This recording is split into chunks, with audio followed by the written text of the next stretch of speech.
Pembacaan dari kitab Kebijaksanaan 9 ayat 13 sampai 18. Manusia manakah dapat mengenal rencana Allah? Atau siapakah dapat memikirkan apa yang dikehendaki Tuhan? Pikiran segala makhluk yang fana adalah hina, dan pertimbangan kami ini tidak tetap. Sebab jiwa dibebani badan yang fana, dan kemah dari tanah memberatkan budi yang banyak berpikir. Sukar kami menerka apa yang ada di bumi, dan dengan susah payah kami menemukan apa yang ada di tangan. Tapi siapa gerangan telah menyelami apa yang ada di sorga? Siapa gerangan sampai mengenal kehendakmu, kalau engkau sendiri tidak menganugerahkan kebijaksanaan?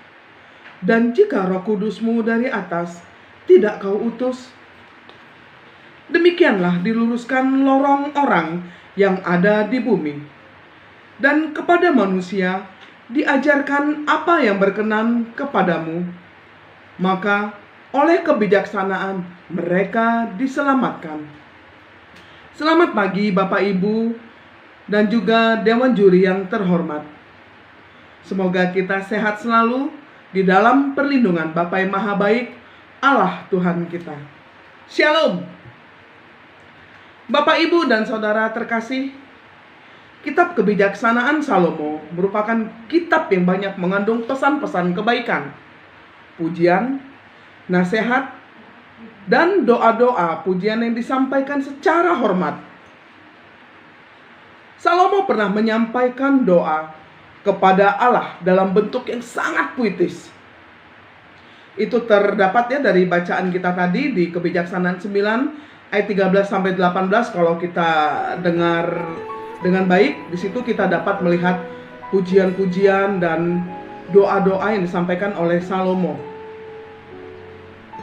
Dan di dalam kebijaksanaan tersebut, surat kebijaksanaan tersebut, ini adalah doa yang terakhir dari Salomo, yang merupakan sejumlah refleksi.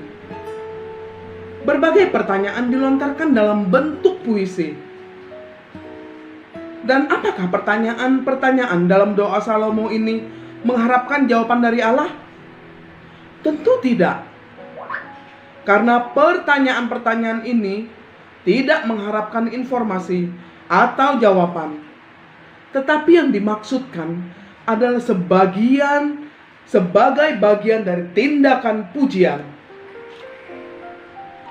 Perilaku dan tindakan pujian sesungguhnya bukanlah keperluan Allah, melainkan dimaksudkan untuk membentuk karakter manusia itu menjadi individu yang rendah hati. Doa-doa dan sikap merendahkan hati adalah yang berlawanan dengan segala macam kecongkakan. Salomo menyampaikan makhluk manapun di dunia ini adalah makhluk yang rendah. Kalau tidak bisa kita katakan hina karena ketidakpastiannya.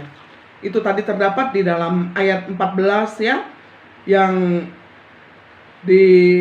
telah kita dengar tadi bersama-sama, yang dinyatakan sebagai berikut. Pikiran segala makhluk yang fana adalah hina, dan pertimbangan kami tidak tetap. Ketidakpastian tentang apa? Yaitu kemana manusia itu setelah kematiannya. Salomo menyatakan bahwa ia adalah makhluk yang sangat rendah di hadapan Allah. Namun banyak manusia merasa congkak, sehingga seolah-olah bermartabat tinggi, melampaui sesama manusia lainnya, bahkan mengabaikan Tuhan yang Maha Perkasa. Seolah-olah dia merasa segala keberhasilan adalah karena kemampuan dan kekuatannya semata. Kalau kita sadari, jangankan hal mengenai rencana Allah, hal yang di bumi saja dengan susah payah untuk memahaminya, karena manusia mempunyai akal budi yang terbatas, dan semuanya itu memberatkan akal budi.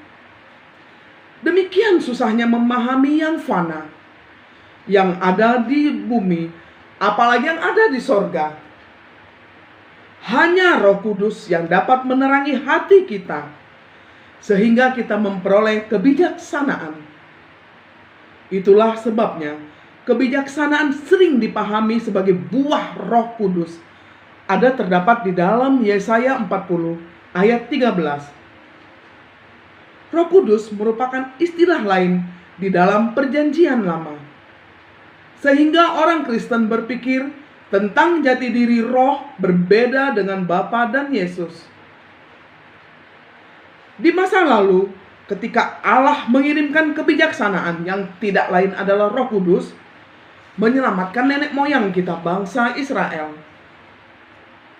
Di sini Salomo mengisyaratkan bahwa mutlak kebijaksanaan harus ada di dunia supaya manusia bisa hidup benar dengan Roh Kudus yang kita imani tadi. Terima kasih atas perhatian semua. Semoga kita semua dalam perlindungan Bapa di surga. Shalom.